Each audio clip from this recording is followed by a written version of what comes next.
Këtë verë të kemi lajme të mira për këtë shenjë të horoskopit. Lajmet e mira do të vinë në aspektin romantik, financiar, por jo vetëm.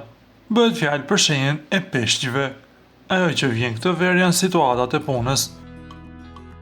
Më në fund, peshqit do i largohen situatave shqetësuese në punë dhe do marrin role drejtuese, do kenë ngritjen e detyrë, do i propozohen kontrata të reja dhe do kenë mundësi të bëjnë diçka që din të bëjnë më së miri në biznes, kështu që peshqit do të bëjnë diçka që me të vërtetë zotërojnë.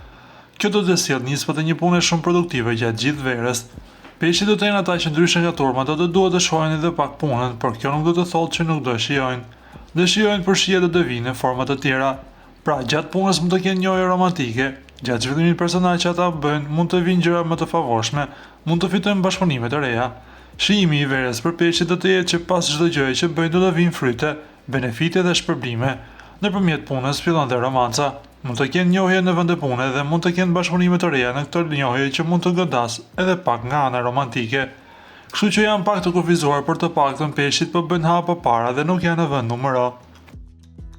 Para se të ndiqni lajmin, ju lutem klikoni tek butoni subscribe për të marrë të rejat më të fundit nga Showbizi shqiptar. Faleminderit.